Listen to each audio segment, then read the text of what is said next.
Assalamualaikum warahmatullahi wabarakatuh.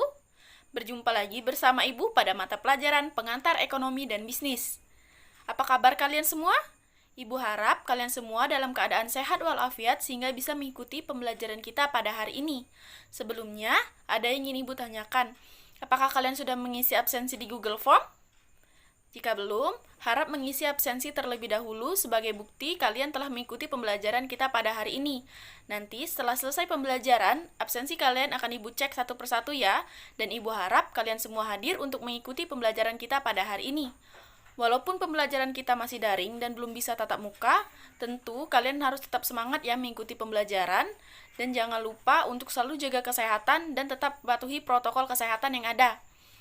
Nah, materi pembelajaran kita yang akan kita bahas hari ini mengenai pasar monopoli. Sebelumnya, akan Ibu jelaskan beberapa tujuan pembelajaran kita yang akan kita capai hari ini, yaitu yang pertama, memahami pengertian pasar monopoli, yang kedua, mengidentifikasi ciri-ciri pasar monopoli, dan yang ketiga, menganalisis peranan pasar monopoli di dalam perekonomian. Kita memasuki materi inti kita pada hari ini, yaitu mengenai pasar monopoli. Siapa sebelumnya yang pernah mendengar kata monopoli? Tentu kata monopoli ini sendiri tidak asing lagi buat kita, bukan? Nah, pasti salah satu di antara kalian ketika masih kecil pernah memainkan permainan ini.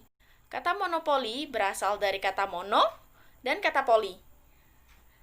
Maksud dari kata mono itu sendiri artinya adalah satu, dan kata poli artinya penjual. Nah, jadi dapat kita simpulkan bahwa pengertian pasar monopoli adalah suatu bentuk pasar di mana hanya terdapat satu penjual atau satu perusahaan yang menguasai suatu barang yang tidak memiliki barang substitusi atau barang pengganti yang dekat. Tentu salah satu di antara kalian ada yang bertanya-tanya, apakah praktik pasar monopoli ini diperbolehkan di Indonesia? Ya, jawabannya diperbolehkan. Praktik pasar monopoli ini telah dijelaskan di dalam Undang-Undang Dasar Negara Republik Indonesia tahun 1945, pasal 33 ayat 2 yang berbunyi, cabang-cabang produksi yang penting bagi negara dan menguasai hajat hidup orang banyak dikuasai oleh negara. Nah, jadi maksudnya ini, pasar monopoli yang ada di Indonesia dikuasai atau dipegang oleh negara, sehingga tidak jatuh kepada pihak asing karena menguasai hajat hidup orang banyak. Coba perhatikan dua gambar berikut ini. Ya, pasti kedua gambar tersebut tidak asing lagi buat kalian kan? Gambar yang pertama adalah logo PLN atau Perusahaan Listrik Negara, dan gambar kedua adalah logo PT KAI atau Perusahaan Kereta Api Indonesia.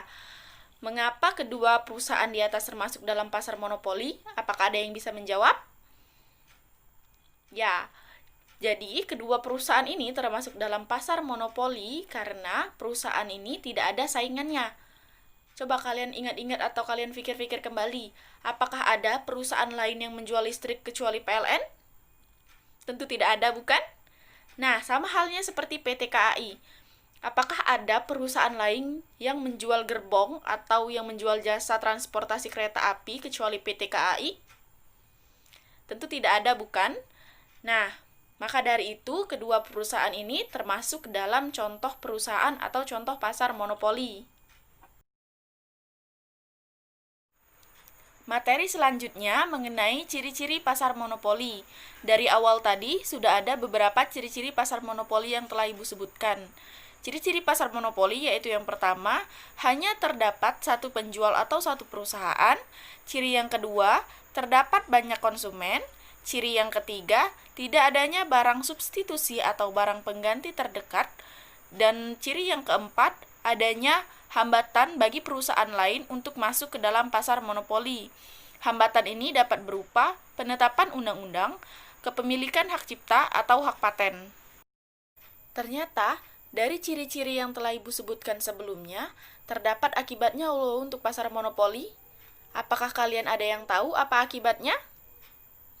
Ya, akibatnya perusahaan yang terdapat di dalam pasar monopoli dapat bertindak sebagai price setter atau sebagai penentu harga. Jadi, perusahaan atau penjual yang termasuk di dalam pasar monopoli dapat menentukan harga jual produk mereka. Hal ini dapat dilakukan dikarenakan mereka adalah satu-satunya perusahaan atau satu-satunya penjual yang menghasilkan produk tersebut. Materi selanjutnya yaitu peranan pasar monopoli di dalam perekonomian. Ternyata, pasar monopoli memiliki peranan di dalam perekonomian. Apa saja sih peranan pasar monopoli di dalam perekonomian? Mari kita bahas bersama-sama. Peranan yang pertama, menghindari produk-produk tiruan dan persaingan yang tidak bermanfaat. Jadi, tidak adanya produk-produk tiruan yang dihasilkan oleh perusahaan lain dikarenakan barang-barang yang dihasilkan oleh pasar monopoli termasuk ke dalam barang yang sulit diproduksi. Jadi, kecil kemungkinan untuk perusahaan lain menghasilkan barang yang sejenis. Peranan yang kedua, terjaganya kesinambungan stabilitas perusahaan.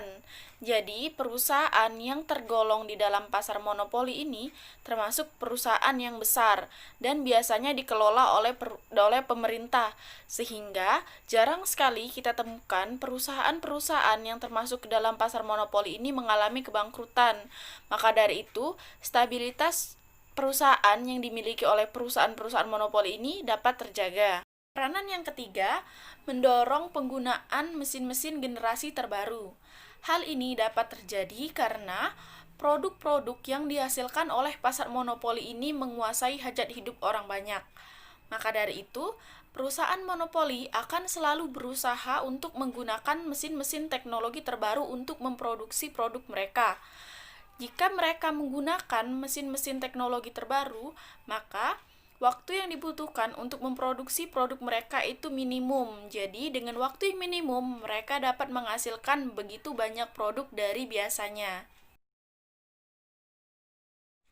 Kesimpulan pembelajaran kita hari ini yaitu yang pertama ada pengertian pasar monopoli. Pasar monopoli adalah suatu bentuk pasar di mana hanya terdapat satu penjual yang menguasai pasar dengan tidak adanya barang substitusi atau barang pengganti terdekat. Dan yang kedua, ada ciri-ciri pasar monopoli. Ciri yang pertama, hanya terdapat satu penjual atau satu perusahaan. Ciri yang kedua, terdapat banyak konsumen.